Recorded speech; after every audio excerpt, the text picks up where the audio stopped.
Okay, so we're on part three of this mishnah in Avos 4:5 about making a living off of Torah.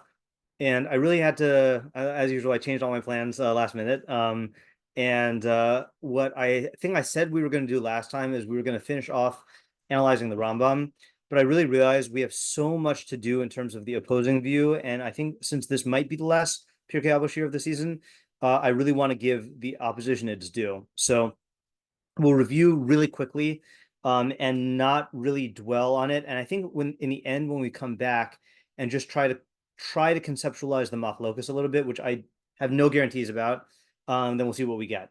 Okay, so plan is quick review of the Rambam, and then go to the Sforno, and then the big problem slash like abundance of benefit is the main opposition is the Rashbatz, and his Pirkei Avos commentary is so long, and then I found a tshuva of his, a responsum, which is even longer.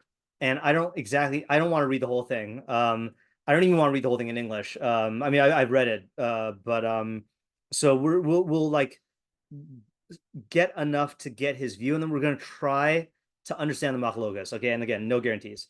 All right, so the Mishnah again said, Rabbi Tzadok Omer.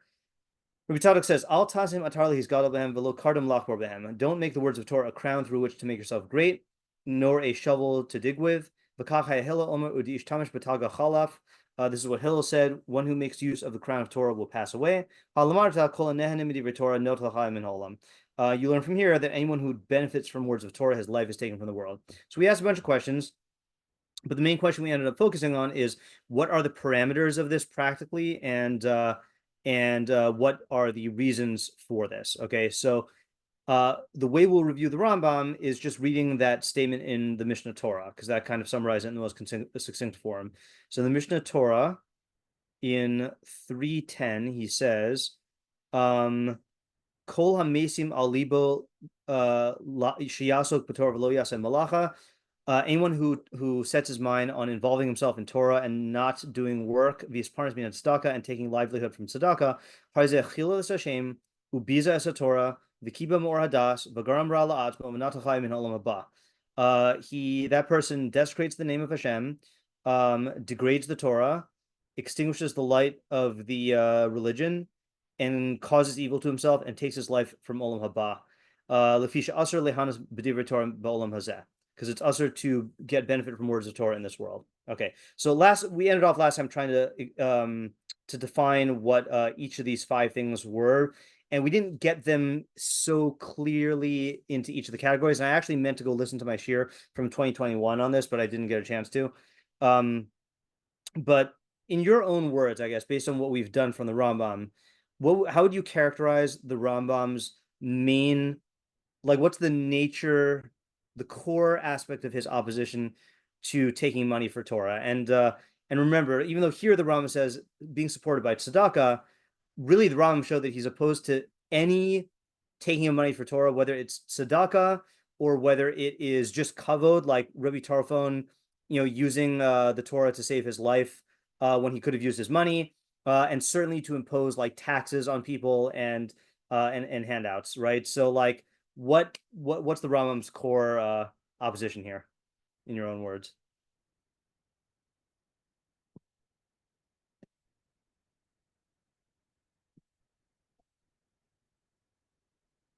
Yeah, Ayala.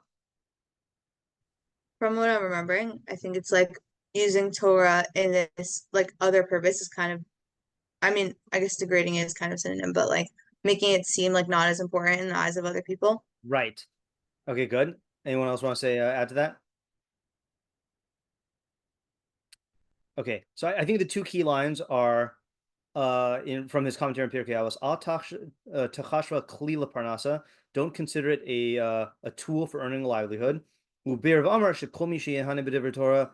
Sorry, b'zeh olam b'kavod haTorah shu koris nafsho mechai olam haba. And they said anyone who benefits from words of Torah in this world, sorry, from the honor of Torah in this world, cuts his soul off from olam haba. That was one statement, I think. Yeah. Okay. And then the other statement that really captured it was that this is going to be a desecration of the name of Hashem to the masses. They're going to consider Torah one of the jobs, one of the malachos, asher misparnasim behen, which you can get a livelihood from. V'tizbaze etzlam, and it will be degraded in their eyes. V'he ose zeh davar Hashem baza, and the person who does this will be considered one who despises the word of God. So it does seem to be, if you use the kavod haTorah to get a livelihood, it's gonna degrade the Torah in the eyes of the masses because you're lowering its esteem and making it seem like just any other job. Okay, that seems to be the thrust of his argument. Okay, so, and basically all the other arguments were going through Gemaras where it seems like, where it seems like you can make a get money from, get some sort of benefit from Torah, and he's saying no, that was a case of someone who was sick, or no, that was a case where you weren't really getting benefit, etc. Okay, so let me show you the Sforno who opposes this. Okay, and he doesn't mention the Rambam by name. Okay, I think everyone knew about the Rambam's view. Oh, actually, sorry, I want to do one thing. Sorry, I think this is important. I don't think it's just me wanting to read from this book, but that book that I got with the a guide to the guide for the perplexed. There's an excerpt here about the Rambam's livelihood situation, which I wanted to read. Does anyone remember? I think I did this with you guys when we started. I don't know who was there. When we started off the Pirkei Avos shiur, we went over the Rambam's reasons for why the Pirkei Avos why the Bali Masorah are listed. Anyone remember why he says that the Bali Masorah are listed in Pirkei Avos? So he gives two reasons, and the one that I wanted to focus on is that he says that it's important for you to know that the people who were passing down the Torah Sheba'al Peh were people who were highly perfected. Okay, so I that's the spirit in which I want to read this. Okay, so I'll just read a couple of paragraphs here. So he says, soon after this is in the biography portion of the Rambam, by Len E. Goodman in A Guide to the Guide for the Perplexed. Soon after the family, this is the Rambam and his father and his brother and whatever larger family, possibly sisters. Soon after the family settled in Fustat, David ben Maimon, that's the Rambam's younger brother, now in his early 20s, undertook a merchant voyage for India. He and a companion sailed up the Nile to Kos, where the prosperous Jewish community warmly welcomed such wayfarers. Naively separating from the main caravan group, the two crossed 300 miles of rugged desert for the Red Sea port of Aidhab. Their 3 weeks' agony proved fortuitous. The main group from whom they had parted was robbed and wounded. Some died of thirst, as David wrote home to his brother. Yet his letter, miraculously preserved in the Cairo Geniza, described the journey and looked forward to what now seemed the easy part, passage by sea to India. Yet, as he had to report, recent ships had foundered, carrying travelers known to both men, with losses of property, although not of lives. David made the journey for his brother's sake, but David had made the journey for his brother's sake, he wrote, but assured him it was not from any sense of pressure from him. What was, he wrote, his wife must be told not to worry. I think there's something going on with the punctuation here. Oh, no. He who saved me from the desert and its terrors will save me from the sea. Okay, so that was what he wrote to the Rambam, saying that he was heading for India. There was good cause for worry. There were storms, reefs, and shallows in the shark-infested waters. The ships in the India trade hugged the shore. They were light and maneuverable, but highly dependent on maintenance. And then the book quotes a whole thing of Marco Polo about how the ships were designed and how dangerous it was. The journey from Cairo to India via Aidhab and Aden, the halfway point, was over 3,600 miles, which is just insane. How wide is the United States? How wide is the United States? 2,800 miles. Okay, so that's an insane amount on ship. Okay, David and all he had were lost at sea. That was the big tragedy. He left behind his young wife and their little girl. Much of the family wealth had been invested in the journey. There was no insurance. David's death, again, this is an astonishing fact. David's death left Maimonides prostrate for nearly a year. He took to his bed with fever, inflammation, confusion, and distress. So he was basically in bed in a state of depression and sickness for a year. 8 years after receiving David's letter, he recalled the news of his death as the worst day of his life. Still disconsolate, he remembered the child he had dandled on his knee, the boy he had taught, the young man who went to the marketplace to earn a livelihood, while I remained safe. And if you read the letter, it's heartbreaking, because he really shows his love for his brother. Okay. Jewish tradition expects the bereaved to stay closeted in mourning, but also, as the days of mourning end, to rise and resume their lives.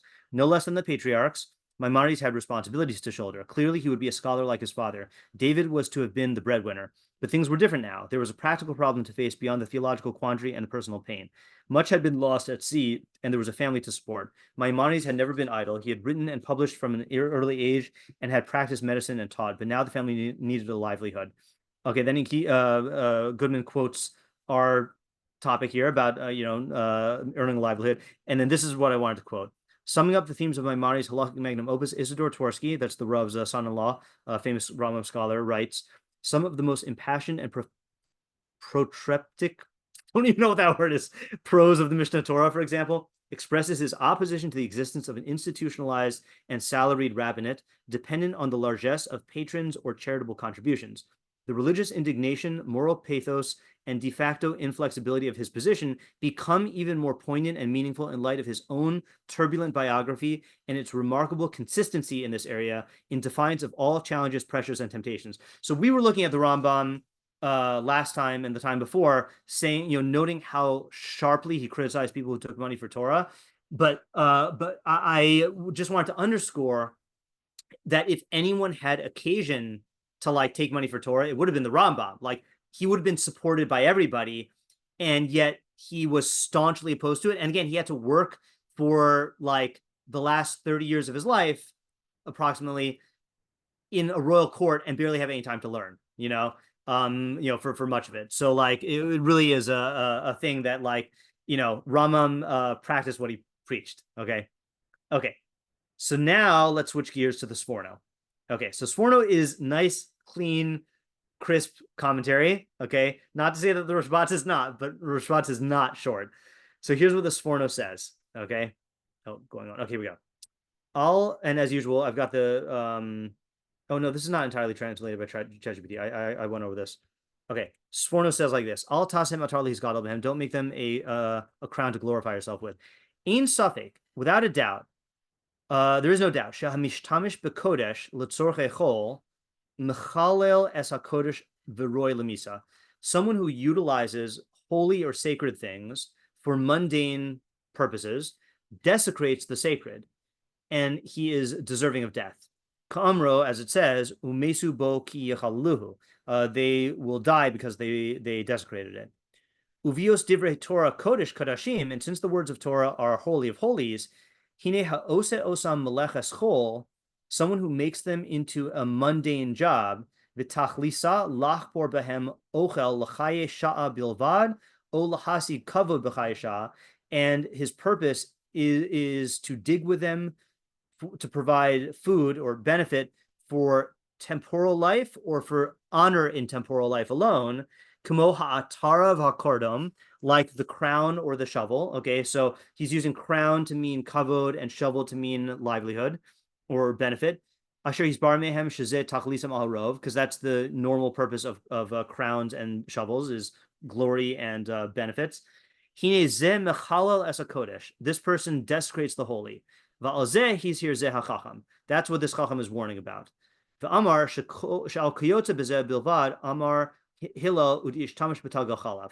And regarding this, specifically this type of behavior, Hillel says one who makes use of the crown of Torah will perish.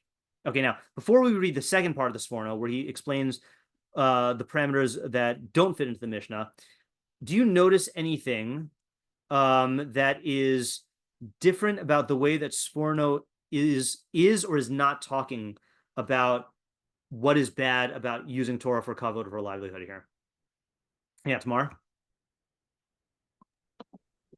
I feel like it's a kind of a subtle difference, but he's really framing in terms of the larger idea of kodesh and chol, and it's, I mean, the Rambam was also talking about degrading Torah, but I feel like this is a little bit of a different framing.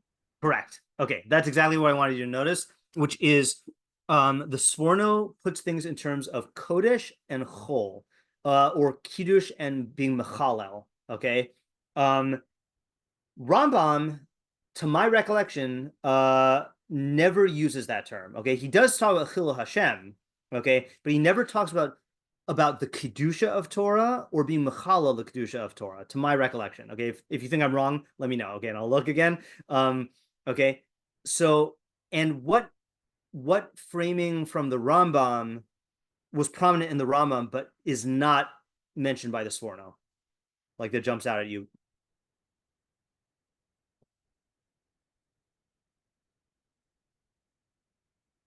And then I know there was a lot of Rambam, but like just think back to our review a few minutes ago.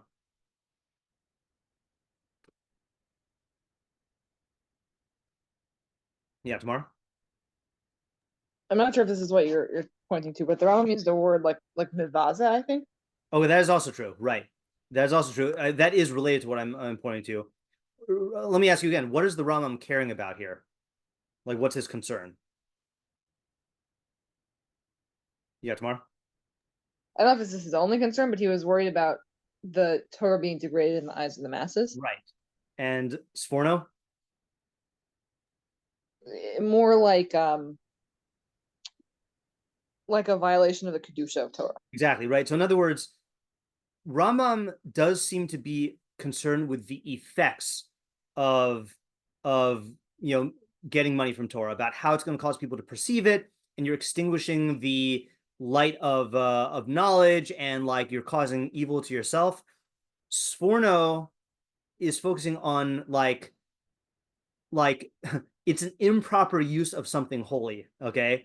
Which is just it's a completely different framing, okay? And again, we're going to explore this as we go on. This is not the main idea, but this is where the main idea is going to lie, okay? All right, so now let's see what he says for, okay, well, let's see if you can predict it, okay? So what do you, if, okay, and spoiler alert, the answer is yes, but if there were such a thing as making a livelihood from Torah, or getting money from Torah, or getting benefit from Torah, what do you think would be the parameters where Sforno would say that this is not a problem?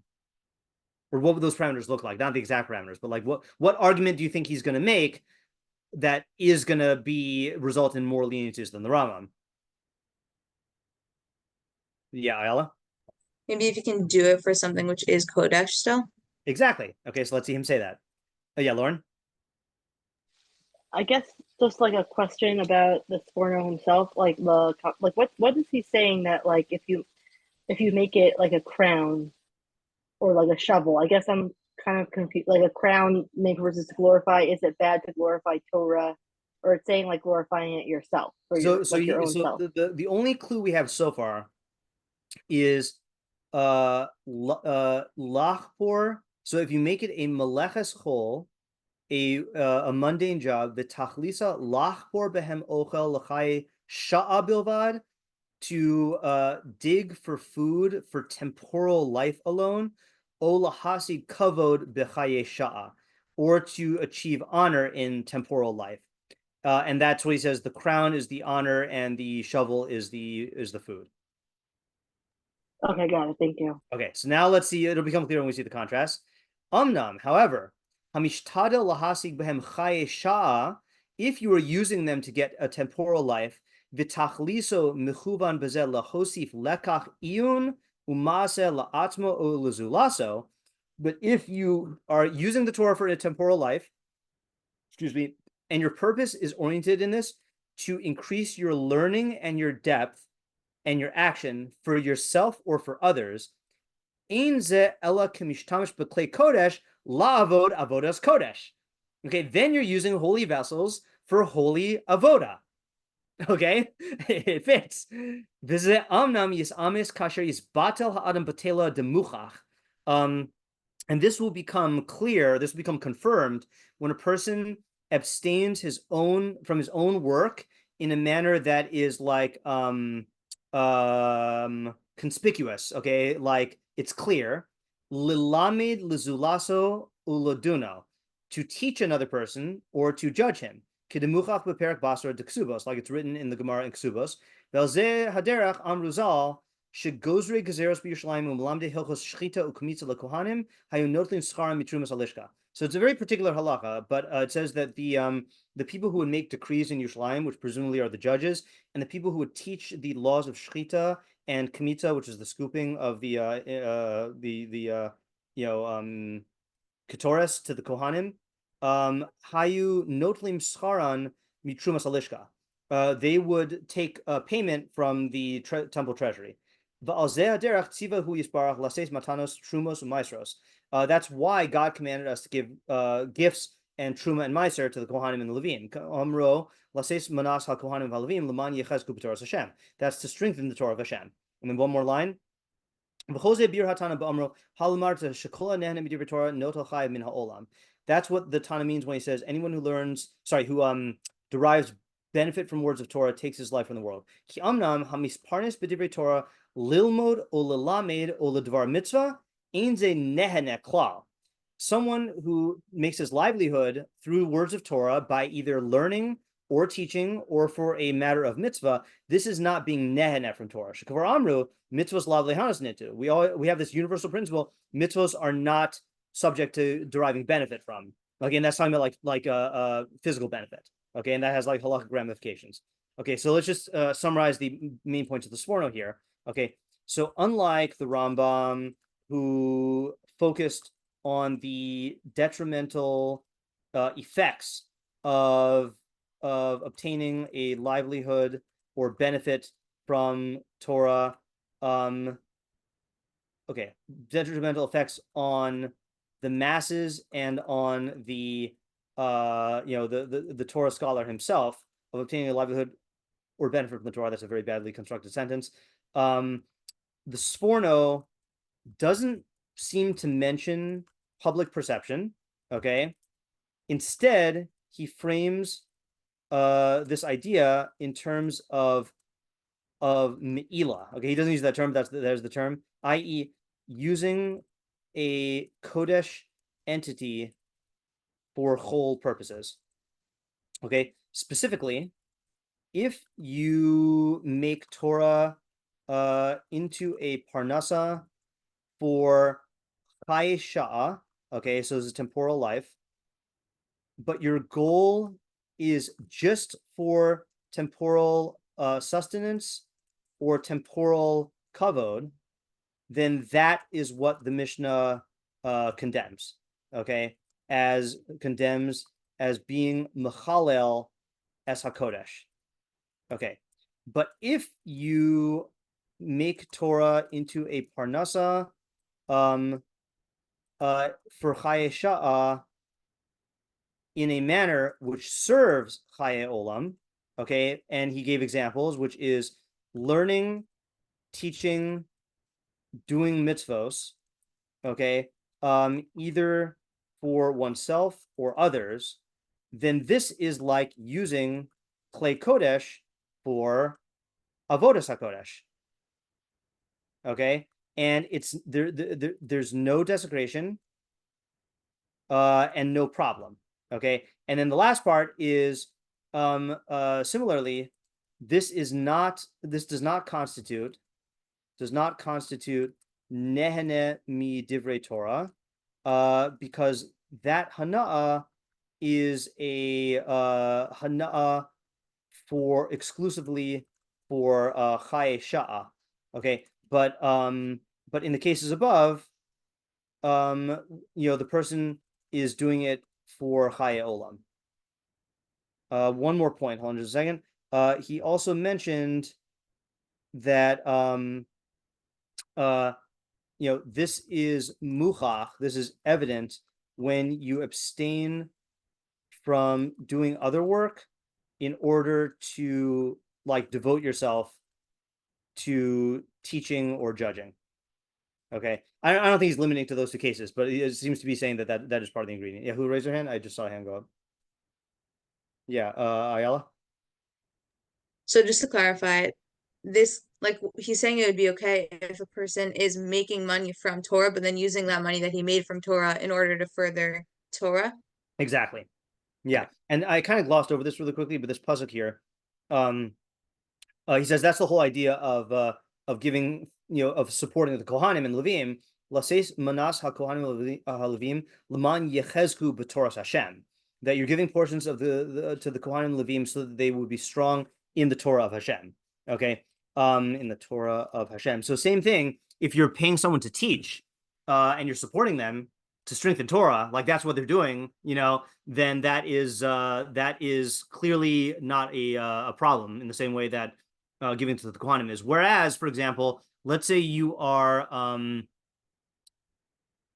just to clarify this, what would be something that is let's just give an example of like a problematic case for him, that would be a chilul of the kedusha of Torah. Let's just throw it out just so we can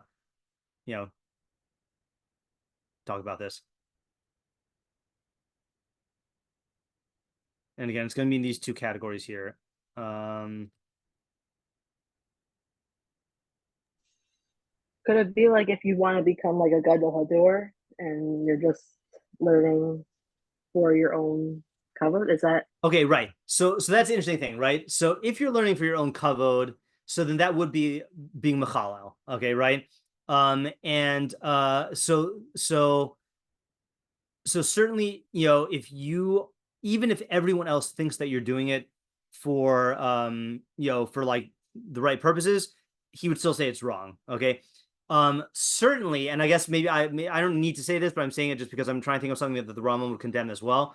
Like, let's say you have a person who's just like, has the title of rabbi, but is just like a figurehead, which really there were people around in the Rambam's time that were like that, they were just like I forgot if I want to say that the situation was like that with some of the exilarchs, that they had like these positions of government authority, and it was kind of like corrupt politicians today, where they just like held this authority and like taxed the people, and it was not going to like serve learning, teaching, or mitzvos. It was just like for the kavod position. Yeah, Ayala. So is it their intention, like the person's intention while they're Right. doing it? I think it's their intention, and he does use the word kavana. He says, yeah, omnam hamishtadel, one who strives lahasig behem chayesha v'tachliso mechuvan bazeh, and his objective is intended to increase his learning or whatever. Yeah, so I think it does depend on your intention. Okay, yeah, Lauren. this might be like a meta question, but like it's just interesting because this discussion is sounding a lot like halachic terms in the sense Yeah. like what you're allowed to do, what you're not allowed to do. But Pirkei Avos is not really a book, I guess, of strict halacha. It's more about like you say, like learning Right. midos, I guess. That's the awkward point we stumbled upon last time as well in the Rambam. We noted that the Rambam, as strong as his language is in the Pirush Mishnayos, he codifies this in the Mishnah Torah in Perek Gimel, which is about the crown of Torah, and specifically in after Halacha Vav, which is how you get the highest levels in Torah.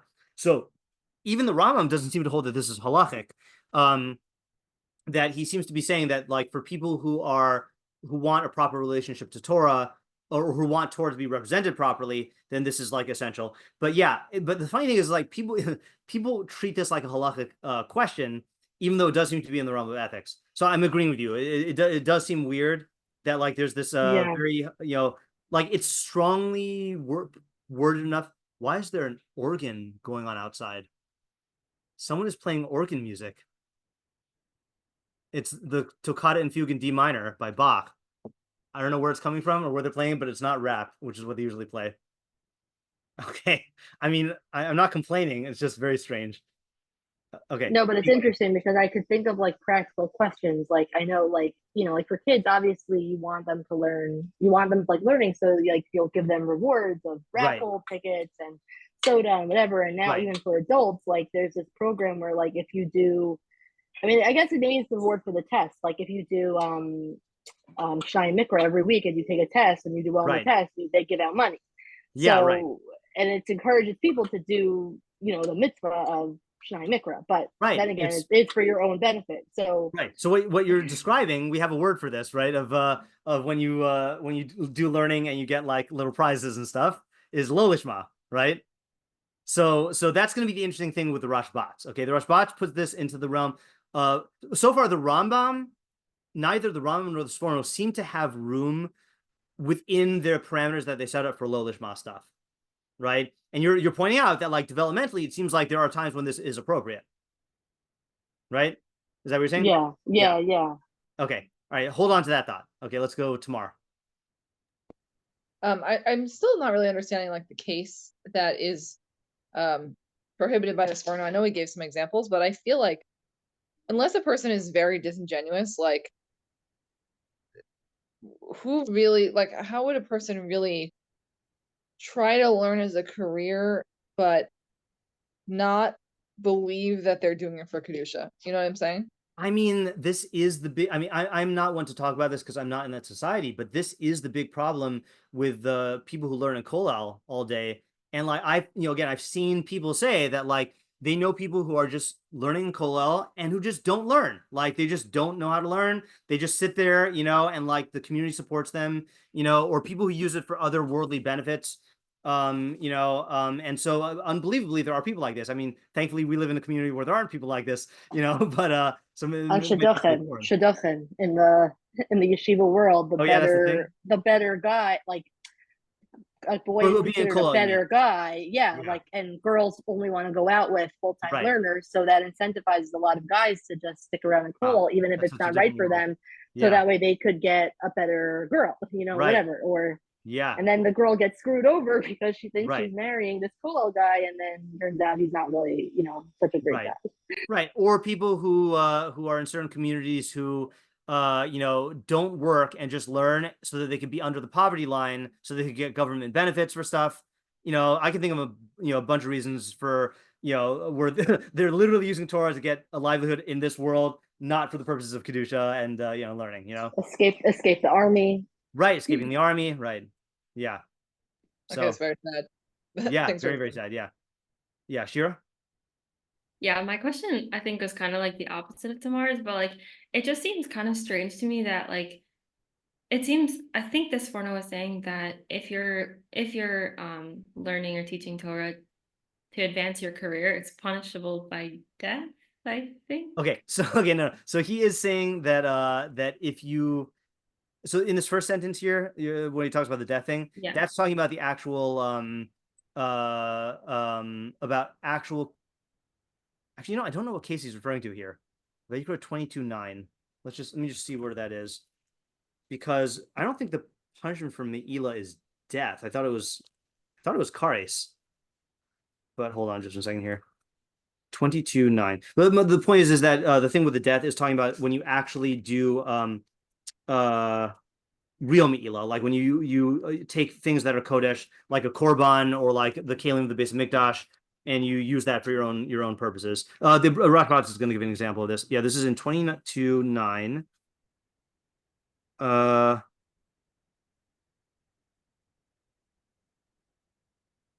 sorry.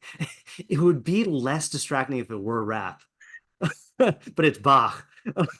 So weird. Okay, yeah, I can't find what where he talks about this. So you're saying that the Rashbatz, spoiler alert, the Rashbatz is going to use an example of like Belshazzar is the king of Babel who brought the kalim of the Beis Mikdash out and used it for like a drinking party, and then he got killed that night, and so that was like a punishment of death. But he's not saying that if you use Torah for this, I mean, philosophically, he's saying that you're liable for death, but he's not saying you're actually liable for death.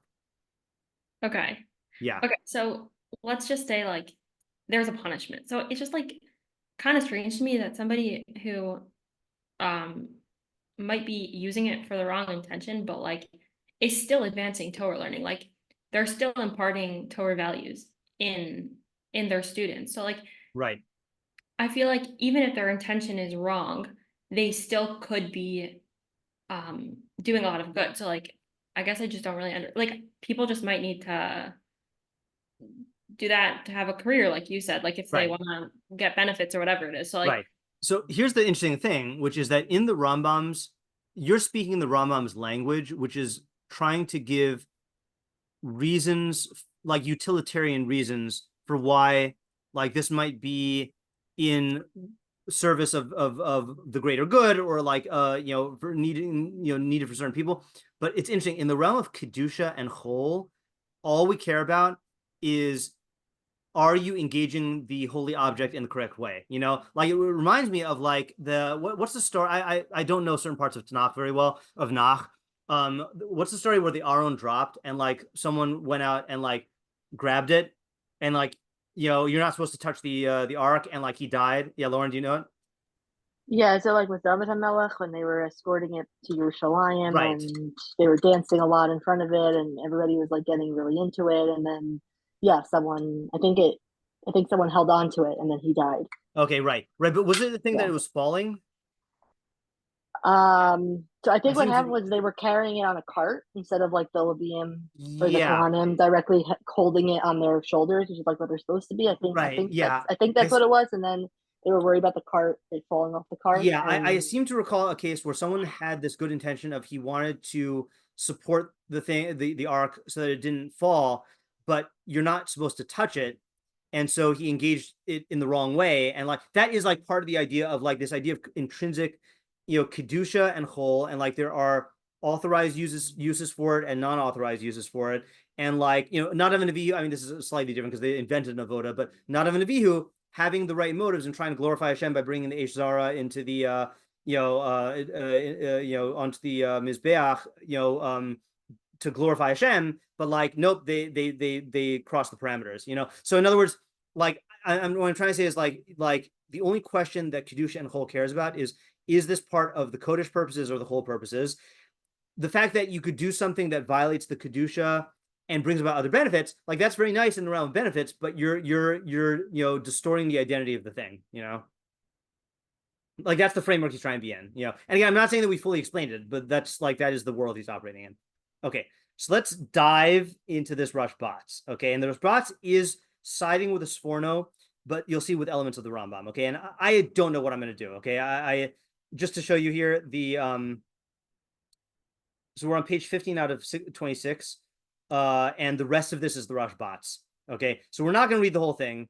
I do want to read the beginning of his commentary on Avos, and I'm going to go ahead and read. At this point, I don't remember if how much of this I translated and how much ChatGPT translated. But I'm going to read it in English until we get to the parts that I highlighted. Okay, so he says like this: the explanation do not make them a crown for self-glorification. It is forbidden to study Torah not for its own sake, in order to be called rabbi. Okay, so I should have highlighted that. Asr lilmod Torah shelo lishma kadei sheyikro Rebbe. Okay, what's your reaction to that? You think yes? Yeah, Tamara? I mean, this can't literally be true. Okay, yeah, why not? I mean, I guess we say mitoch shelo lishma bal Okay, lishma. right. So he anticipates your question. He says, "Va'avu pish amru Chazal." Even though the sages say in Psachim and in Brachos and Erechin, a person should always engage in Torah study, even if not for its own sake. Okay, shemitoch shelo lishma bal lishma. And okay, he quotes some other stuff. They've already given a reason for this. Shemitoch shelo lishma bal lishma. Okay, Ella shehekelu lilmod shelo lishma. They were makil. They were lenient to allow a person to learn shelo lishma. Ki ha'adam b'tchilas limudo eno makir b'shvacha shel Torah. When a person first starts out learning, they don't understand the greatness of Torah. V'im lo yakelu lo lilmod shelo lishma lo yilmod la'olam. And if they don't permit a person to learn shelo lishma, he's never going to learn. Avala b'lo safek kishi yilmod afilu shelo lishma. Okay, so in other words, the basis for them permitting you to learn Shalol Lishma is that you'll come to learn Lishma. Okay, but so what does this have to do with anything? So he said, okay, so and then there's a statement that says, okay, Umash Amru Beper. Okay, see, this is the problem with the Rashbatz is I want to read it inside. Okay, I'm gonna try to be disciplined and read the English. And what was said in the tractate Brachos, that one who engages in Torah study not for its own sake, it would have been better if they'd never been born. Okay, that's another strong statement about Shalol Lishma. Refers to one who studies Torah, lekanter uli his yaher. What does he say? Lekanter uli his gaus al habrios. That is someone who is doing it in order to lekanter. It comes from the same word as contrary, to like be a contrarian or to lord it over people. Shezeh leolam lo yasok ba lishma. That person is never going to get to lishma. Uvemesha asok ba chilo kavod Torah va'asa mimenu kli lichvoda. Okay. Through doing this, through being involved in it for arrogance, he is desecrating the honor of Torah and making it into a vessel for his kavod, for his own honor. Okay, just like a crown. Okay. Well, I should have said this at the outset. Rambam learned shovel to dig with and crown to glorify yourself with as just two examples of the same thing. Sforno learned it as two examples of using Torah for temporal life. The Rashbatz learns the crown as one teaching, and then the shovel as another teaching. Crown means learning Torah for kavod, and then shovel means getting a livelihood from it. Okay. So then he says, that they taught in Sifrei, and it's brought down in Nedarim, to love the Lord your God and to listen to his voice. This means that a person should not say, I will learn so that they will call me wise. I will study so they will call me rabbi. I will study so that I will become an elder and sit in the academy. But rather, one should study out of love, and in the end, honor will come. Okay. Okay, and he goes on. Okay, this is the style of the Rashbatz, by the way. He just brings down many, many statements of Chazal. Okay. Rabbi Elazar, the son of Rabbi Tzadok, says, do things for their own sake and speak of them for the sake of heaven. Do not make them, the mitzvos, a crown for self-glorification, nor a shovel to dig with. What about Belshazzar, who used the holy vessels as if they were mundane items? It is stated the invaders came and profaned it, meaning once they profaned it, it became like mundane. He was removed from the world, as it is written, on that very night, Belshazzar, the Chaldean king, was killed. All the more so of one who uses the crown of Torah, which is eternal. He should not use it for self-glorification. Okay, so note here, he also uses mishtamish b'klei kodesh shenasu klei chol. Okay, he uses the Torah holy vessels as though they are mundane. Okay, and he quotes Belshazzar as the example. Okay, and then he rounds it off. V'chein amar Rabbi Tzadok kan shlo yasem et Torah atar lilmod k'dei shikra Rebbe elu l'shem shemayim. And here's the key phrase: "V'lo aser Rabbi Tzadok l'misha zacha lekisra shel Torah sheyitol kavod me'abrios shari amru v'sofa kavod lavo." So Rabbi Tzadok is not forbidding someone who already merited the crown of Torah to get honor from others, because they said, Chazal said earlier, in the end the honor will come. Okay, so in other words, what he's saying is like this: he's saying when you learn Torah and you're learning Shalol Lishma, you can learn it for a bunch of reasons, but don't learn it for kavod. Okay, instead learn it for whatever other reasons, for candy or for whatever, but the kavod will come, and once you're learning it lishma, you'll get kavod, and there's no problem taking the kavod that you earned. Okay, and that is a mitzvah of honoring chachamim. Okay, and he's going to go on to make that argument. He says like this. And the beginning of Kedushin, we find that the sages were particular about their honor. They were makpid on their kavod. Even though a rabbi who forgoes his honor is foregone, because this is the honor of Torah. Okay, so in other words, if getting kavod from Torah were bad, what would all chachamim do? They would be mochel their kavod. They wouldn't take any kavod from Torah. But you see that they didn't do this. Why? Because getting kavod for Torah is an honor for the Torah. Okay, aval Rabbi Tzadok asar shelo yihye tchilas limuda lechavod atzmo. Rabbi Tzadok only prohibited a person to make the beginning of their learning for kavod. Ella lechavod haTorah. It should just be for the kavod of Torah. V'zeh vadai aser isur chamorhu. See, he uses a halakhic language also. This is definitely totally a strict prohibition. Hu sheyish tamish b'klei kodesh l'tashmish shachol. You're using holy vessels for mundane purposes. Ulezeh dimuzeh lebelshazzar shnishamish b'klei beis hamikdash shenekar min ha'olam. So that's why it compares it to Belshazzar, who used the holy vessels of the Mikdash and was killed.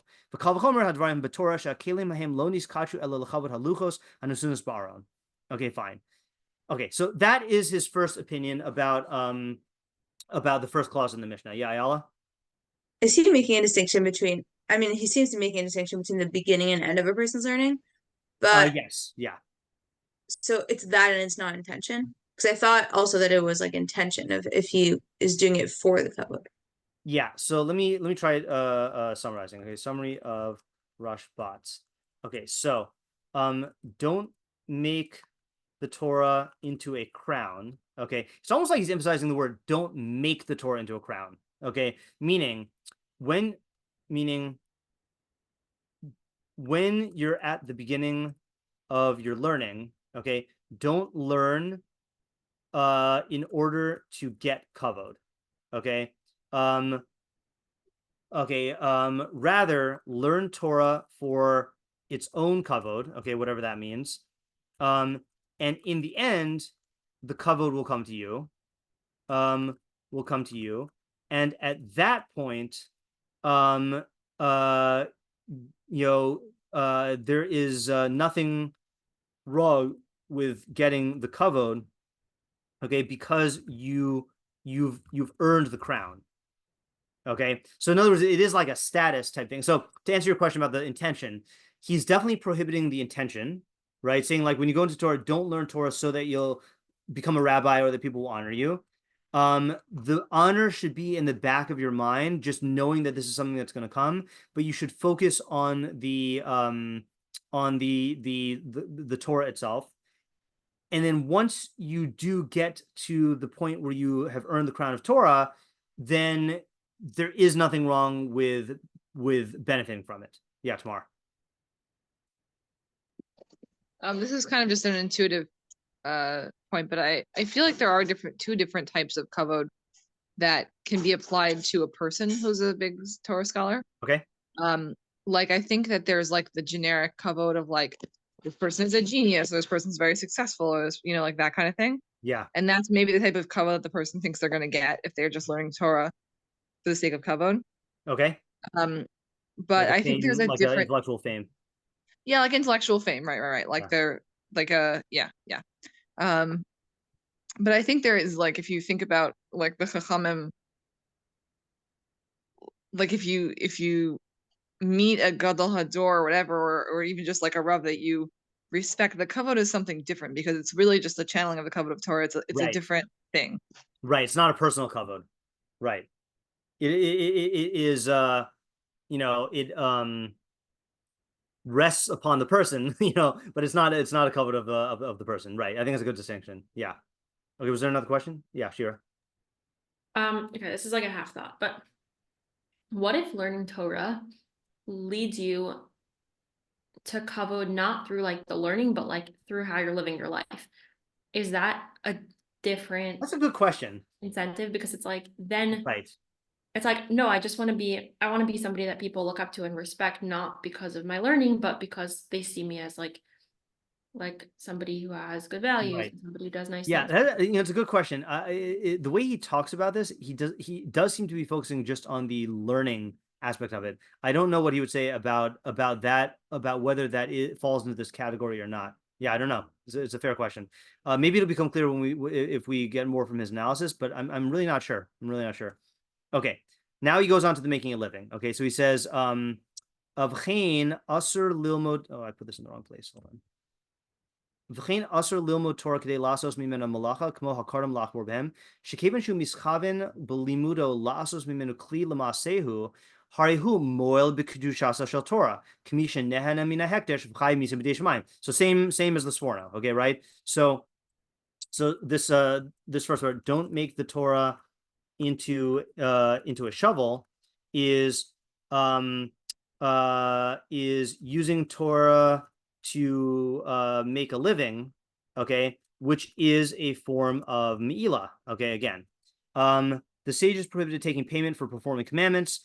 They did this based on the verse in Bechoros that says, and the Lord commanded me to teach you statutes and ordinances as the Lord my God commanded me. Just as I, Moshe, taught without charge, so you must teach without charge. This means just as I learned without payment, so I taught you without payment. And similarly, you must teach future generations without payment. Okay. Now, this is where he just brings a ton of statements of Chazal. Okay. So I'm going to kind of skim here. Okay.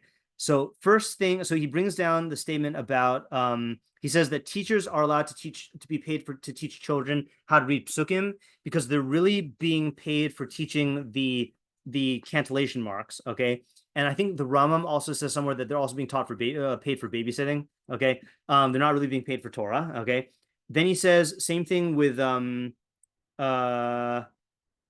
hold on just a second here. Oh yeah, so he differentiates. He says that Kohanim can take payment for like preparations for mitzvah, but not for the mitzvahs themselves. Judge can take payment, schar batela, judgment for payment for the loss of his work. That's like that case of Karna where he was judging and he says, pay me by the hour while I'm judging you. Okay. And then he goes to Hillel's statement again, and then he reiterates, okay, same thing. You notice how ChatGPT 4 took the hey kuf daled apostrophe and filled in hekdesh, right? Just knows it. All right, yeah, fine, okay. And then he brings down, so he's just bringing all the stuff that the Rambam did. Okay, so with the hekdesh thing thrown in. So he says same thing about the Talmid Chacham gets first crack at selling their merchandise, and they get exempt from taxes, etc., etc. And that's what the Rambam wrote. Okay, fine. Okay. Okay, but then he starts transitioning into a different view. He says like this, that Oh, sorry, not yet. Oh, this is also what the Rambam mentioned, right? Is that you can Talmid Chacham can take any gift or benefit that people also give to Amei Haaretz, right? As long as like it's a recognized category. Okay, so then he quotes this thing from that the Rambam quoted, which is one who wishes to benefit, let him benefit like Elisha, who accepted hospitality from the Shunammite woman with honor, and one who wishes to be stringent with himself and not benefit as an act of piety, let him do like Samuel, who carried his house with him wherever he went, as it is stated, and his return was to Ramah, for there was his house. Okay, so that was what the Rambam brought down and said that there are these two options. And the Rambam says there are people who use this Gemara to justify taking money and taking gifts from people. Okay, now do you remember how the Rambam explained the benefiting like Elisha? Because I want to compare side by side. Yeah, Ayala? I think it was just that like a place to sleep for a night or something, like a practical thing, is different Right. than like actually getting. Okay, right. So let's just look at the Rambam again. Wow, there's so much text here. Okay, Rambam says, if I were smart, I would go like this, Alicia. Yeah. Okay, so he says that Elisha did not accept money from people, much less impose or obligate them with regulations. Rather, he would only accept the honor, such as staying with someone when he was traveling, eating with them for a night or a day, then going about his business. Okay, and Shmuel didn't accept anything. Okay, so in contrast, let's see how the Rashbatz treats this. Okay, Rashbatz says, there's no arrogance in this.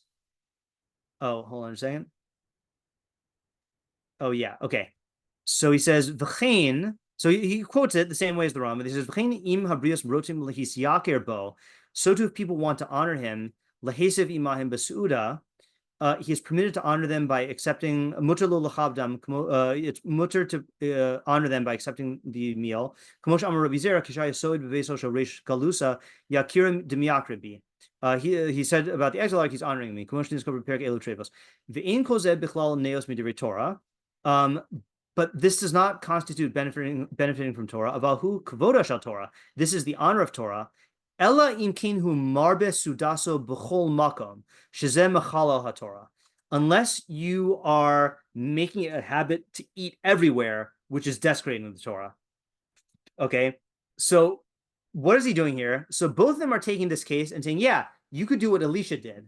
Okay, but the Rambam is using that, and what Elisha apparently did is accepting invitations out of to give the person a chance to honor the him as a Navi or as a Talmid Chacham. Okay, but the Rambam is saying, yeah, you could do this occasionally.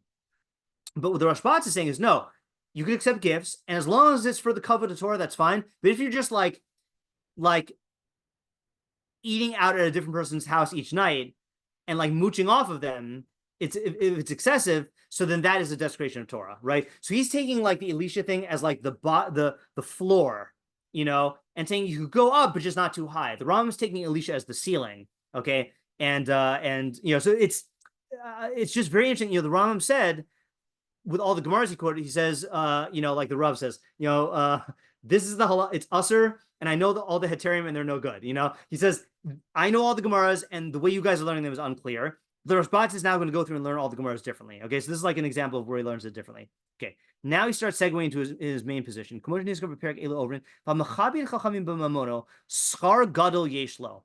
who honors Chachamim with his money gets a huge reward. If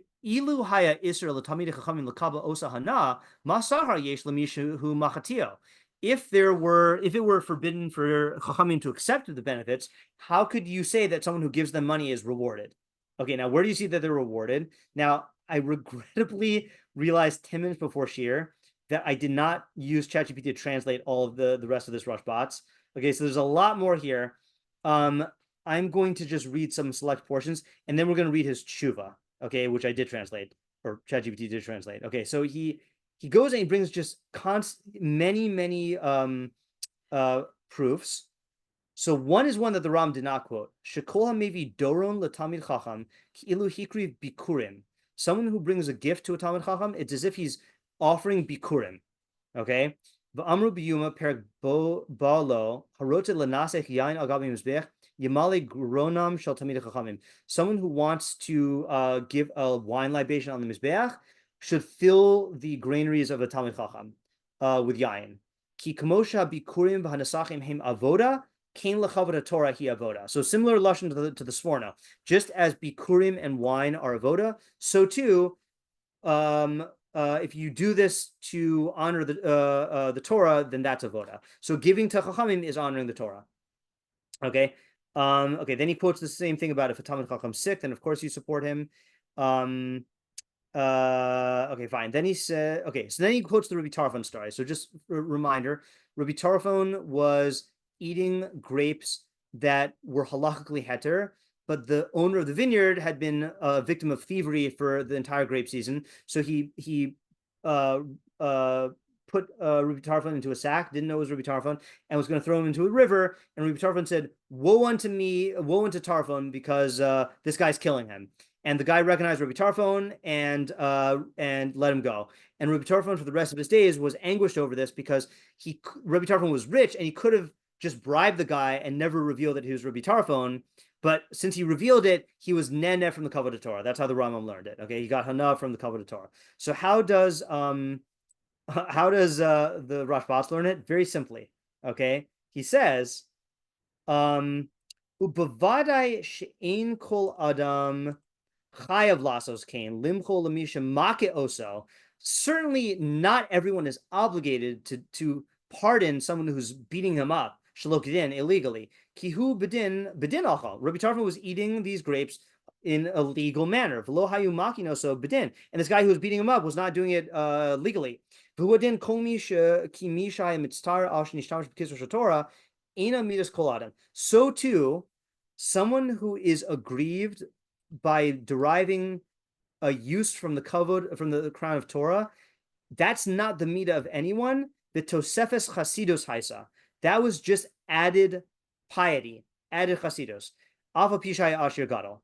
Okay, so what is he? How is he learning the Rabbi Tarfon story? Very simply, okay, is that halachically you're totally allowed to save your life by saying, "I am Rabbi Tarfon." Okay, even if you're very rich. So why was Rabbi Tarfon suffering? Because he was trying to achieve a higher level of piety, and he wanted to be strict on himself. Okay, so very easy. Again, Rambam learns this as a proof that it's usher to derive any benefit from the cover of the Torah.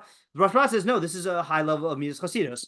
And David Lichter told me that he heard a shiur from Rebbe where I didn't look this up, but just going off of what David said, it's a similar approach. Is that why was Rabbi Tarfon aggrieved? Because up until this point, Rabbi Tarfon thought that he had a pure relationship to Torah.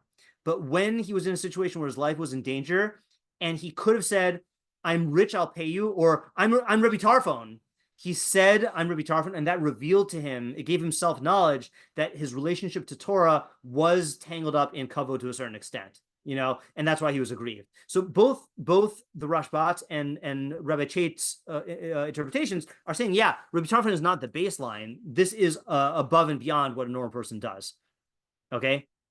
Now, what about Rabbeinu HaKadosh? So the story here was Rabbeinu HaKadosh opened. It was a year of famine. Rabbeinu HaKadosh opened his silos and said, "I will give sustenance to anyone who comes, only if you're a Talmid Chacham." Okay, and one of his students, Yonasan ben Amram, came and pretended that he was not a chacham, and Rabbi Yehuda Nasi grilled him and said, where are you at in your learning? And he said, I'm nowhere in my learning. Just sustain me like God sustains the raven and the dog.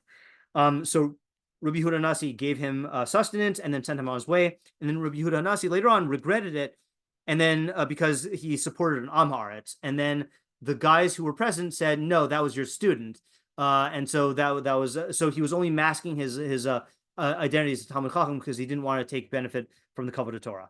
So, what do you think Rashbatz is going to say about that case?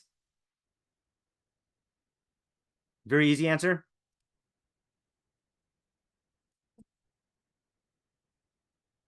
Same thing. It's basically. an ideal. Same thing. But... Okay, he says like this. He says, this is good, and this is, you remember, this is what we said. He says, The ilu hai iser badavar. Okay, if it was usher for a Talmid Chacham to get benefit in the manner that Yonasan and Amram did, lo haya Rebbe machtiha talmidim lios neosim b'divrei Torah, then Rabbi Yehuda Hanasi wouldn't have set up his students to make them sin by making them benefit from words of Torah, right? Because he said only Talmidei Chachamim can come and I'll sustain you. So if that's usher, then why is Rabbi Yehuda Hanasi doing this? He says ushara talmidim shenichnasu lo hayu neosim b'divrei Torah v'osim iser. The other students who came were not getting benefit from words of Torah and doing iser. Aval zeh mutter haya. This was mutter. Umidarche chasidus haya. This was just extra piety. Haya porish mizer Yonasan ben Amram. Rabbi Yonasan ben Amram separated from this. He wanted to be sustained like a dog and a raven. And that's not even the level of Rabbi Tarfon. Rabbi Tarfon was using the crown of Torah, but Rabbi Tarfon was Yonasan ben Amram wasn't even doing that. Okay, so again, very easy to learn the Gemaras in another way, despite what the Rambam said. Okay. Then he now states the strongest position. None of this pertains to a Talmid Chacham who is appointed as a leader over the community. It's permissible for him to take money from the congregation. The congregation is obligated to make him rich with their money. Just like it is permissible for him to take the crown of Torah once he earns it, and the community is obligated to honor him. So too, it's permissible for him to take benefit from them once he earns the crown of Torah. Okay, and he gives a bunch of examples which we'll read in the tshuva later. And then he, after he goes through these examples, he says, mikol elu hamasim nira she'adam chashuv v'tzibur tzrichim lo. From all of this, it seems that someone who is a prominent person, v'tzibur tzrichim lo, and the congregation needs him, mutar litol mamon mehem, it's permissible for him to take money from them. Kamosha mutar lihis kavod b'kavod Torah, just like it's mutar to take honor from the Torah. Ve'ein ze b'chlal hanaos midivrei Torah. This is not counted in the category of someone who benefits from words of Torah. Shazehu kavoda shel Torah. This is the honor of Torah. Ve'enu mishtamish ba, and he's not utilizing it inappropriately. Avahu mishamish osa. Hold on a second. Yeah, he's not utilizing it. He's serving it. Okay, same thing as a Sforno in that sense, right? You're not deriving personal benefit from it. You are serving the interests of the kavod Torah by doing this.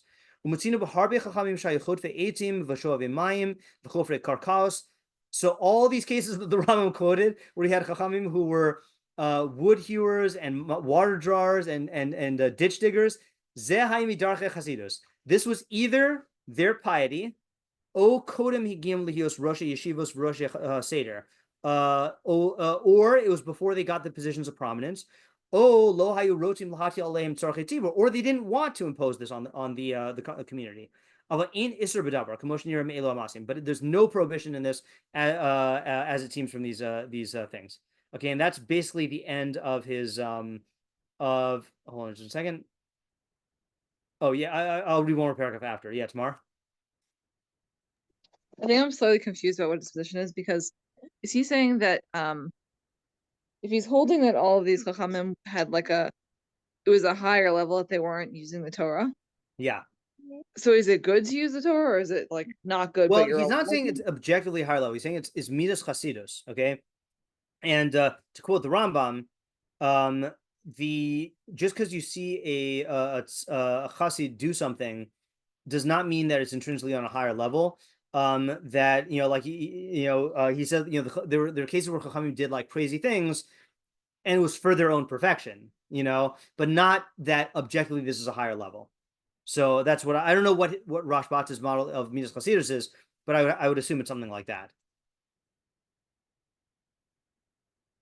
Okay, so let me just summarize this, and I want to read the last paragraph. So he says that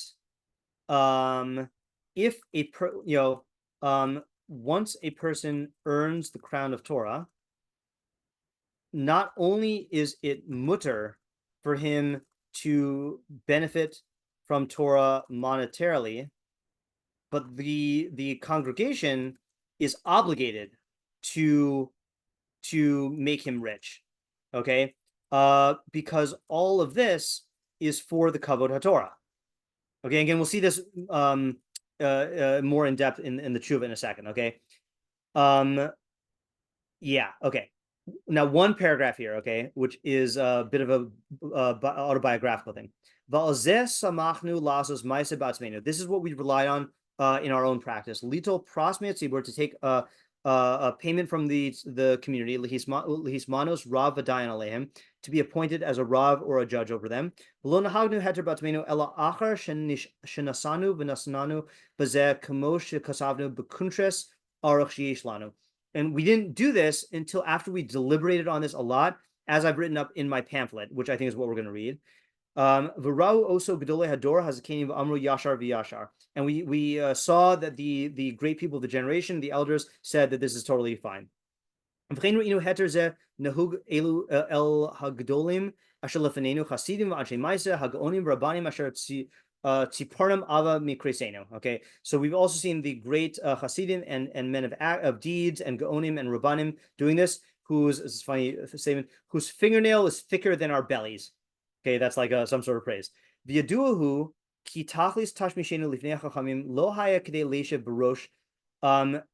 It's known that our usage of this, or our objective in this, I think he's talking about himself, of sitting before the Chamim, was not in order to sit at the head, meaning I did not want a high position. Now, here's this biographical line. Ki nechasim hayu lanu, we had possessions. Umaleches harafua lamanu, and we learned the trait the trait of being a doctor. Asher chachma hahi techaye ba'aleha derech kavod be'eretz Edom, that we could make a honorable livelihood in the land of Edom. Avon hador, but due to the sin of the generation, Nigzra Shmad b'chol osan aratos. There was a persecution in all of those lands. V'haisalanu nafshenu l'shala, and our souls were our for spoils. V'hinachnu kol nechasenu sham. We left all our possessions there. V'nitol biadinu nasanu oso le'akun kadesh yamu ta'amenu biadinu. And all of the rest of our property we gave to the non-Jews so that they could save us. V'lo navo lidei ones, and so that we wouldn't come to some sort of unavoidable fate. It's enough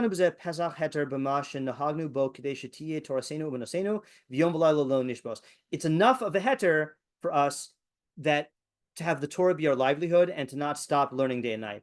If the profession of being a doctor would suffice in this land, which we've been steeped in, we wouldn't have come to this. But it's very bad, meaning you can't really have a livelihood of being a doctor here. And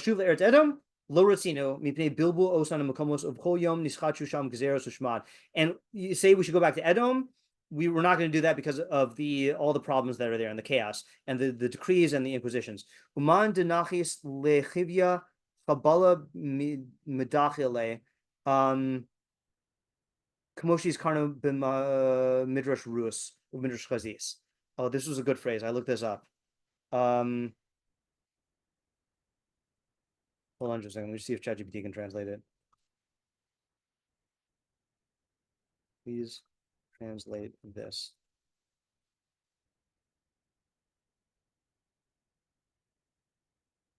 Oh, interesting. Okay. Anyone who's been bitten by a snake is frightened by a rope. That's a great phrase. This expression means that one who has experienced a traumatic event will be overly cautious or fearful of anything that remotely resembles the source of their trauma. Okay, right? So in other words, I guess he's saying like we want to avoid going back to that land as much as possible. So I saw it in the Wikipedia about the Rashbatz. Okay, so it says after the 1391 massacre in the Balearic Islands. Now, do any of you know where the Balearic Islands is? I had no clue. Never heard of it. So it's here off of the coast of Spain, or the coast of Spain. So there was a massacre where it says about 300 Jews were murdered, 800 saved themselves in the royal castle, and the rest underwent forced baptism. When Queen Violante was informed of the outage, she condemned the inhabitants of the islands to pay 150,000 florins. Okay. A year later, however, Juan I granted full amnesty to all who had practiced violence against the Jews. Okay, so fine. So he fled, and it says here, After the massacre, he fled Spain and his father and sister with his father and sister for Algiers, where in addition to practicing medicine, he continued his studies during the early part of the stay. In 1394, he and the Algerian rabbi Yitzchak ben Sheshet, the Rivash, drafted statutes for the Jewish community. After the Rivash's retirement, Duran, the Rashbatz, became the rabbi of Algiers in 1407. Unlike his predecessor, he refused on principle to accept any confirmation of his appointment by the regent. As Duran had lost all his property during the massacre at Palma, he was forced against his will to accept the salary from the community, not having any other means of subsistence. He held this office until his death. Right, so he also practiced what he preached, but you could hear the reluctance. He's saying, we would not do this if we had no other choice. Okay, so that does sound like an ideal. He's saying. Okay, now, yeah, tomorrow. Wait, just to clarify your answer to my earlier question. Yeah. He's not saying it's like fine and great necessarily, or like if you had a choice that you should take a salary from the community. If he had other possessions, he wouldn't have done this. Right. He would not have done this. But what my answer to your earlier question was there is there's a difference between saying what is objectively good and what is good for you. Okay. And the whole realm of Midas Chasidos is in the realm of what's good for you, and your development. Right. Okay. And that's like different from the Rambam, for example, who's talking about effects on society. Yeah, exactly. Right. Yeah. Now, again, I don't want to go past 9:30. Okay. But here's his tshuva. Okay. And this he frames explicitly in terms of the Rambam. Okay. That he says, since I've seen many people hesitating about the custom that has been practiced in all Jewish communities throughout the generations to give a stipend to their scholars, and they rely on the Rambam, what the Rambam of blessed memory wrote about this matter in his commentary on Avos, therefore I will investigate the matter as it is revealed to me from heaven and the Talmud and other sources to determine whether this is a permissible action, a commandment, an obligation, or if there is any hint of a transgression. I'm confident in the strength of the earlier authorities who permitted this for themselves, that I will not err in matters of halacha, and that the issues surrounding this doubt will be clarified and elucidated. Okay, so here's his position, and he states it stronger here than he did before. And I say that it is an obligation upon all of Israel to provide honorable support for their scholars and judges whose occupation is Torah study, so that they do not need to abandon the work of heaven for their own work, and so that they are not demeaned in front of the common people due to their poverty. Like I think Vanessa was saying something like this in part 1. That is, I was going to read this in Hebrew. Okay,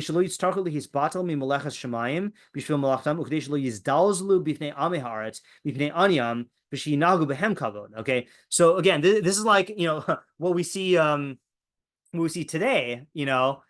Is unfortunate. Teachers are among the most disrespected, people in professions. I mean, certainly because of the poverty. No one, not no one. There are a lot of people who don't want their kid to go into chinuch, even though they'll give lip service and say, "Oh, Torah is the greatest thing," and it might even be sincere that they view Torah as the greatest thing, but chas v'shalom that you should be a teacher, or a rav. And you see the way that the community treats teachers, is like they can be thankful, but like there are cases, whatever. I think we haven't experienced this, but like people, I've heard teachers say like, what other profession do people expect you to just like do extra work, because they ask you, but teachers are asked all the time to like give extra shiurim and stuff, or what other, this is an experience teachers have as well. What other, profession do people think it's acceptable to accost you in a public place and like demand that you give their kid a certain grade, like it's a very like demeaning thing. And the thing is if chachamim, people respect money, and if people have a lot of money, and they're paid for this profession, people will view the profession as being esteemed, and people will view the endeavor as being esteemed. And that's like what I mentioned. I think I mentioned this in that in South Korea, teachers are paid a ton of money and they're very, very esteemed for it, and same thing with, he's not going to say this, but like, there's the Gemara says that in order to be a Navi, you have to have Chachma and Gevura and Osher, wisdom and might and wealth. And it's machlokess whether the wealth is like it defined it in the beginning of this paragraph, Ezehu Shir Hasameach B'chalko, or whether literally you have to have wealth. And what's the reason why a Navi would have to have wealth? because people don't respect someone who's poor. And so if a Navi is very wealthy, people will look up to him, and same thing with Rabbi Yehuda Hanasi. One of the things that allowed him to have so much influence was he was independently extremely wealthy, So like that, there is an argument to say here. Okay, so that's a big part of his position. Okay, going on, he brings this drasha from the Kohanim. Okay, there's a drasha that in the pasuk says HaKohen HaGadol Me'echav, the Kohen who is greater than his brethren.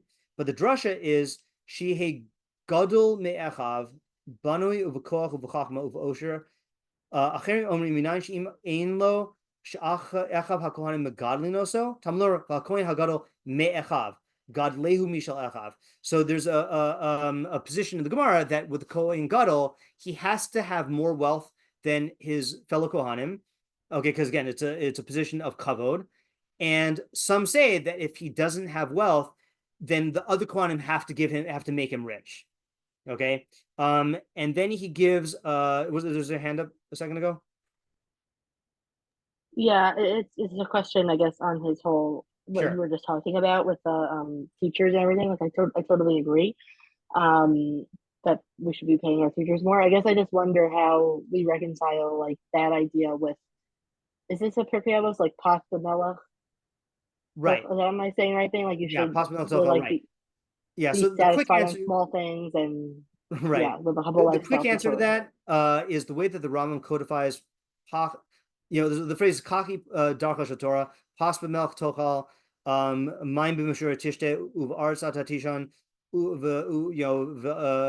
atat amel b'torah. So such is the way of Torah. Eat pieces of bread with salt and drink water in measure and sleep on the ground and toil in Torah. So the Rambam brings that down in that same parak of the Kesher Torah. Plain shot is if you want to obtain Torah, you have to be willing to give up all luxuries and toil in Torah. That's not talking though about what the Talmid Chacham should look like. That's talking about what you need to be willing to do in order to get it. Okay, and I guess also another idea here is like how the regular nation treats their Talmid Chacham. Like we should be giving them kavod, and part of doing that is with money. Yeah, exactly. Now again, he's gonna Rambam again. I love and respect the Rambam, but if you just read the Rambam, which I had just read until this Rashbatz, the Rambam makes it seem like, yeah, there are people who bring Gemaras and they rely on it, but they're learning all the Gemaras wrong. And here, I'll show you. But there are so many more Gemaras that support the Rashbatz. So here's another one, is that it says Pinchas the stonecutter, who was a Chacham, who was a Kohen, his brother priest decided to appoint him as Kohen Gadol, and they found him cutting stones in the mountain. They filled the quarry with gold coins. Okay, fine. Similarly, they learned from this regarding a Torah scholar that he can take money for himself to become wealthy, and there's no shame in this. For it's written about a certain bag of coins that came to the study hall. Rabbi Ami quickly took possession of it. How could he do this? It is taught he shall give and not take for himself. And the Gemara concludes that Adam Chashuv is different. Okay, so he brings all these proofs based on this Kohen Gadol thing.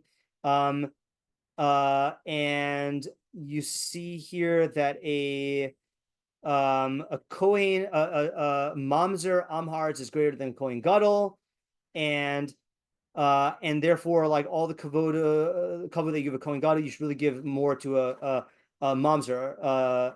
Sorry, did I say Mamzer Amharz? Mamzer Talmid Chacham. You should give it to a Mamzer Talmid Chacham. Okay, another one is okay. Again, this is from Rashi in the name of Meir the Einei Hagola of his Rabbi Meir. Whoever is the head of the yeshiva is given much, as we say regarding the Kohen Gadol, make him great from the resources of his brothers. Okay, so they all go on this Kohen thing. All right, here's another story. Okay, accordingly, when the leaders of the generation saw a Torah scholar who was struggling greatly with the world's difficulties, meaning worldly difficulties, making a living, they would strive to appoint him to a prominent position so that the community would support him honorably, as is stated in the last chapter of Horios, regarding Rabbi Gamliel and Rabbi Yeshua traveling on a ship. Rabbi Yeshua had with him fine flour bread, while Rabbi Gamliel had simple bread. When Rabbi Gamliel's bread was finished, he relied on Rabbi Yeshua's flour bread. Rabbi Gamliel asked, "Did you know that we would have a delay and therefore brought fine flour?" Rabbi Yeshua replied, "There is a star that rises once every 70 years and leads sailors astray. I thought it might rise and lead us astray." So he knew astronomy really well. Rabbi Gamliel then asked, "You have so much wisdom, yet you go on a ship?" So I guess he was on a ship for merchant purposes.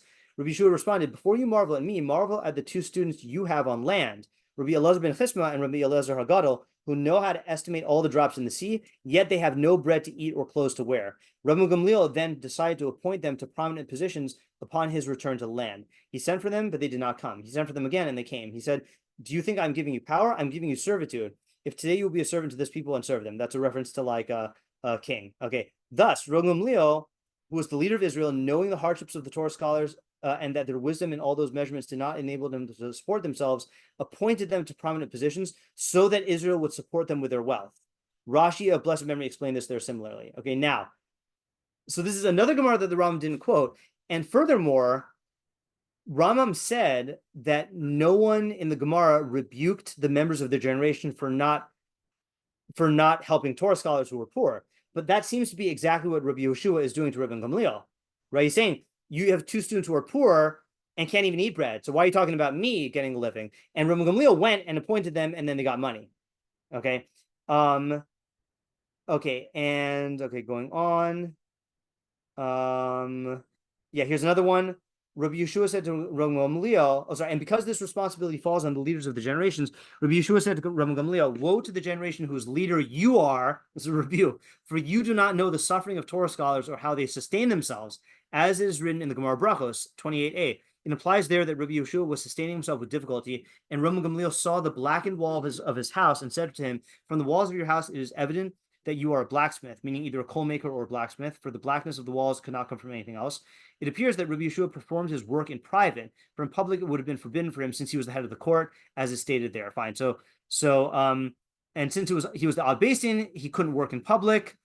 Okay, because that's a special isser on the av beis din. Okay, and Rashi, blessed memory, explained there that it is a disgrace to the community that they should need to resort to this. Since Rabbi Yeshua did not work publicly but in private, yeah, right. Rabbi Gamliel did not know that his profession was coal making. If he had known, heaven forbid, Rabbi Gamliel would not have refrained from ensuring that the community supported him with the resources. For as he did for Rabbi Elazar ben Chisma and Rabbi Elazar ben Gadgida, whom he appointed to the prominent positions because they had no bread to eat or clothes to wear, so that they would be supported honorably by the community as mentioned above. Okay, and then as all the more so for Rabbi Yeshua, who was the beis din. But since Rabbi Yeshua's situation was not publicly known, Rabbi Gamliel did not strive to ensure his support from the community's resources. Nonetheless, Rabbi Yeshua still said to Rabbi Gamliel, woe to the generation whose leader you are, because if it was appropriate for Rabbi Gamliel to investigate the circumstances of Torah scholars so that they would not sustain themselves with difficulty, for this responsibility fell on him. Okay, fine. Okay, then he goes on at length about this. Okay, fine. Rabbi Bahu was honored. Okay, fine. Oh, same thing. Rabbi Abba of Akka was poor and pursued by creditors, even though the members of the yeshiva had decided to support him to the prominent position. He told them that Rabbi Abba of Akka was more appropriate to be appointed and elevated by them. This was due to Rabbi Abahu's humility. Even though Rabbi Abba of Akka was more humble than Rabbi Abahu, as it also states there, he did not refuse to sit in a prominent position so that he could be supported honorably. So again, another example where they supported him. Okay. Yeah, even students who engage in Torah study all their lives, even if they are not heads of yeshivas, the community is obligated to support them honorably, as is stated in the chapter Elu Ksharim, who is a Torah scholar whose townspeople are commanded to do his work, anyone who leaves his business to engage in the needs of heaven. That's what the Sforno was saying, right? If you have a business and you devote yourself to studying Torah or teaching Torah or needs of heaven, then that is something that can be supported. And he says, for what practical purpose? To assist him with his bread. Okay. Even more. Okay, more, tons more Gemaras here. Okay. And then he concludes. Let's see. Let's just do his concluding thing.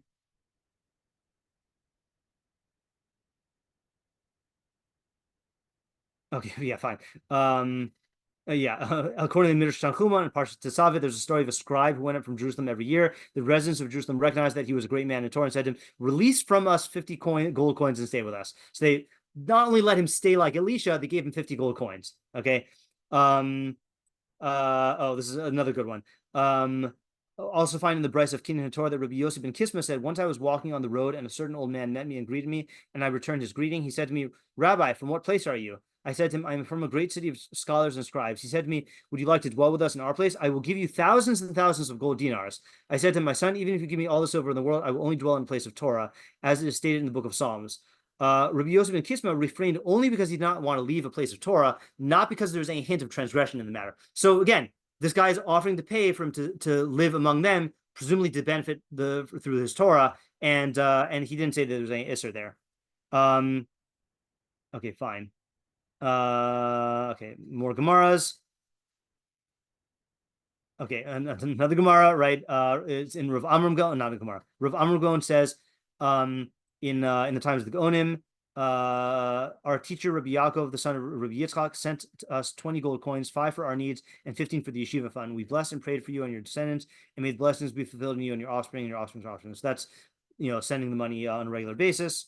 Okay, wow, such a long tshuva. Okay, last part.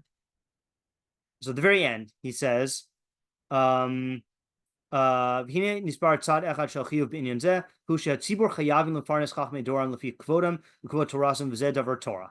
Okay, so that the community is obligated to support the scholars of their generation according to their honor and the honor of Torah, and this is a matter of Torah law.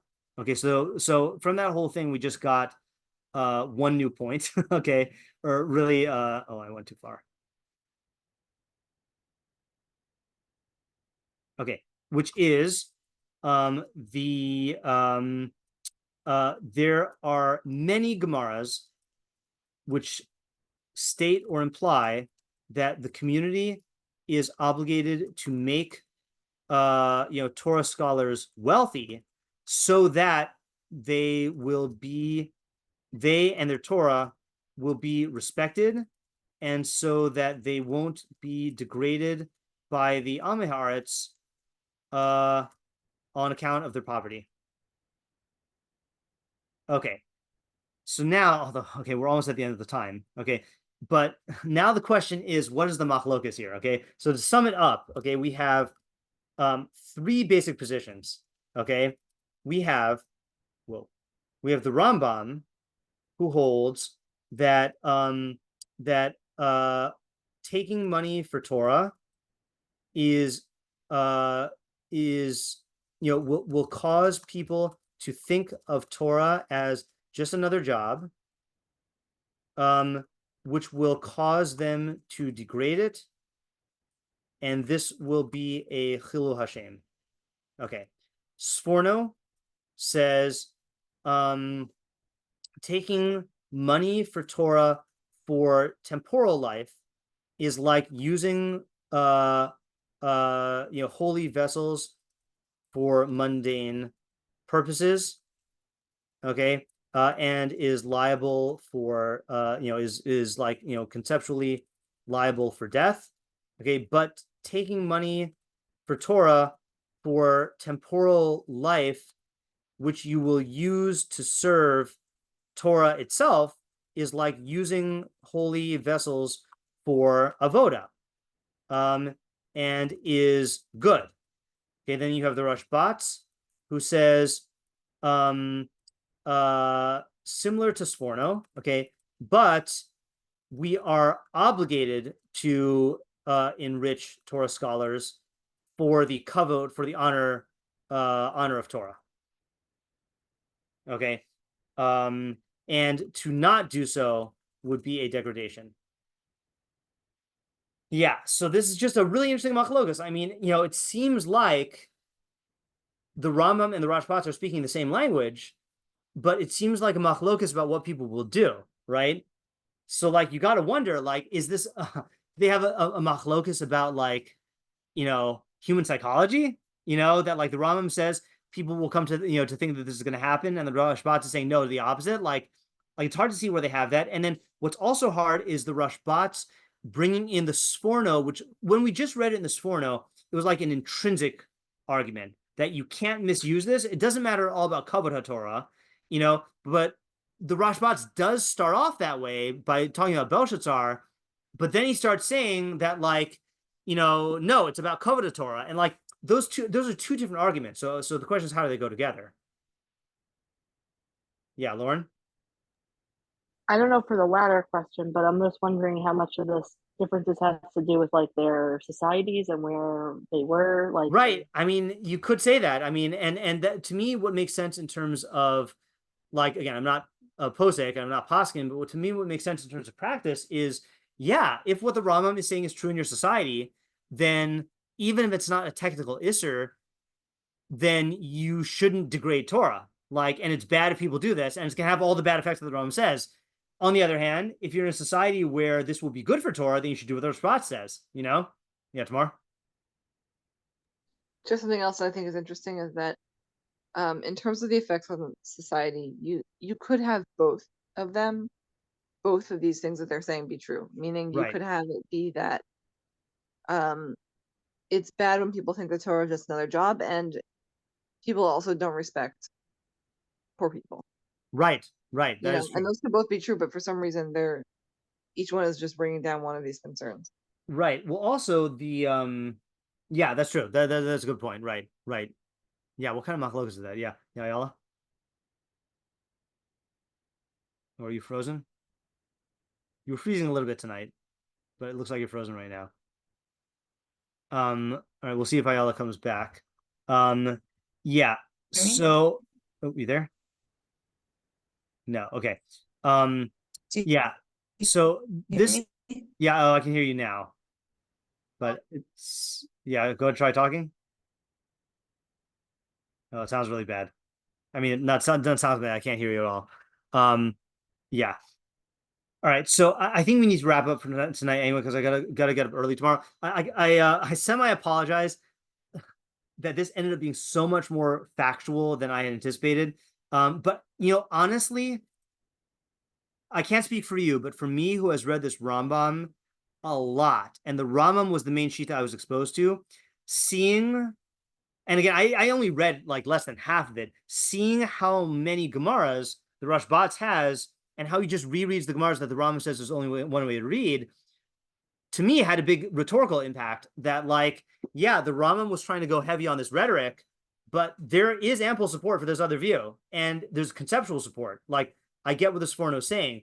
I still don't feel like I fully understand the machlokess, and the fundamental machlokess really is between the Sforno and the Rambam, you know, because those are two different frameworks. So at least you can, like, you can talk, but if you're in the same framework and one saying this is honorable and one saying it's not, that's much more difficult. So that it has to be a tzarech even for now. Okay, Ayala looks like she's back, but still is a little freezy. Yeah, Ayala, can you talk? Yeah, you hear me? Yeah. So I missed what you just said, so I'm not sure if it's relevant to this, but what I was saying that it sounds like Rashbatz is talking about within like a social framework and like a social hierarchy that Torah like falls somewhere within that. And Ooh. being that that's the case, you should like honor Torah scholars by giving them money so that they can be high in the social hierarchy. But it sounds like the Rambam saying no to engage Torah, to like put Torah in that social hierarchy at all is itself a degradation to Torah. Okay. Like Torah is not a relative thing. Okay, that's a good move. And Okay, that is a good possibility here. Okay, so the Rashbatz is saying that the Torah is part of this social hierarchy. Okay, and if you enrich Torah scholars, then you're ultimately honoring Torah.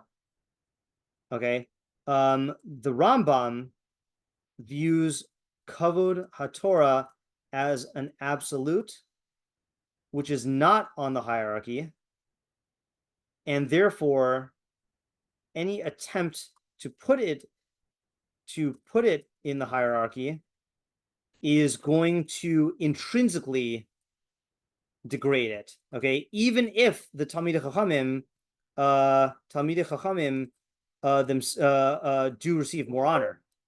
Okay, do receive more honor. Okay, in fact, all right, thank you for saying this. This is a good svara. I want to read one Rambam that supports this. In the Hilchos Sefer Torah, Tefillin Umezuzah of Sefer Torah, at the end, I think. So he's talking about a Sefer Torah itself. Okay, so he says,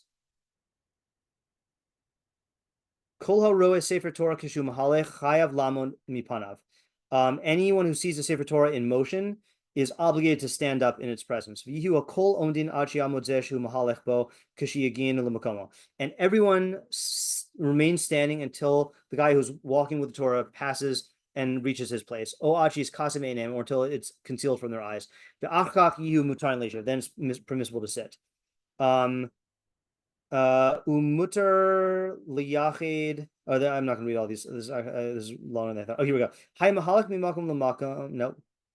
Here, this is the one I wanted. Kol mi sheyeshiv lifnei sefer Torah. Anyone who sits in front of a sefer Torah, yeshiv b'kovid rosh uve'ema v'fachad, should sit with a solemn mood and fear and awe and fear. Shehu ha'ed ha'ne'eman al kol bai ha'olam. This the Sefer Torah is a trustworthy witness to all who come to the world. Shnemar, it says, "V'haya sham b'chal ha'ed." It will be for you as a testimony. V'yichabdenu k'fi kocho. He should honor it according to his ability. Amru chachamim Rishonim. The chachamim Rishonim said, "Kol ha'mechalal es Torah, gufo mechulal habrios." Anyone who desecrates the Torah, his body is desecrated to people. This is from Pirkei Avos. B'chol miskabed es Torah, mechabed es Torah, gufo mechubed al habrios. Anyone who honors the Torah, his body is honored over the people. I guess this is not as relevant as I thought, because here he is talking about a Sefer Torah. But what I was trying to bring out of this is that, like, there is this recognition that the Torah is like something fundamentally different. Like, this is the Devar Hashem. This is the testimony that God has to us about how to live. And so even, like I was saying, like, even bringing it into the realm where people are going to classify it on the hierarchy is an inherent degradation. Yeah, Ayala?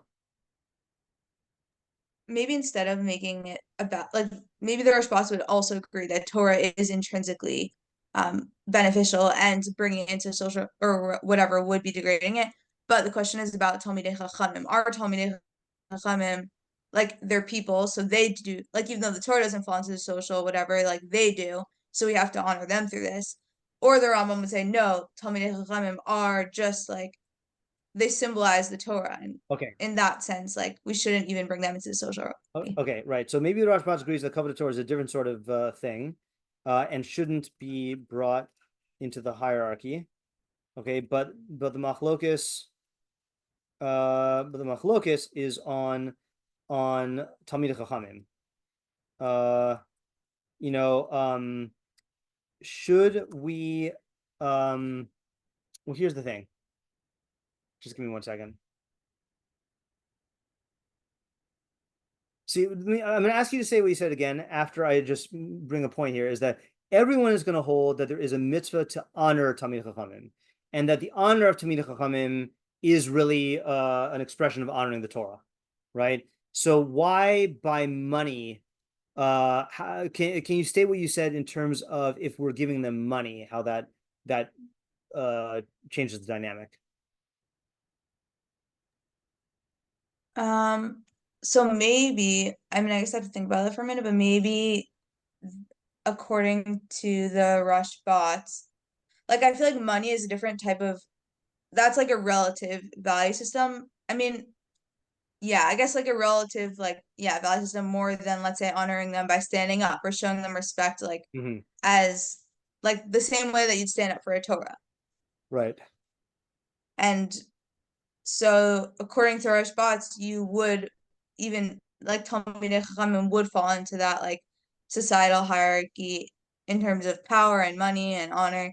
But according to the Rambam, that is degrading them because they do somewhat, I don't know, it has to be a little clear, I think. I think this is I think the general approach here is really good, and I'm glad that you said that in the last minutes of shiur, because otherwise it feels like we just did a good setup, but now we have like a good idea to think about. But I actually have to stop now. But I hope this was interesting. I'm sorry that this was so factual today. But for me, it served a purpose to see someone making an articulated argument for the other side. And that's the side we seem to paskin by. I mean, I don't know. I guess we wouldn't necessarily know if someone didn't paskin like this because we wouldn't see them in a situation. But yeah. Okay. This might be the last Pirkei Avos year, but I do want to try to squeeze one in before the summer officially starts. So hopefully we'll do another one. But I guess everyone have a good Shabbos and good Shavuos. I guess, and something Thank else, you. something else see tomorrow. Thank you so much. Okay. Thank have a you so nice- Good much. night. Interesting. Bye. Good night.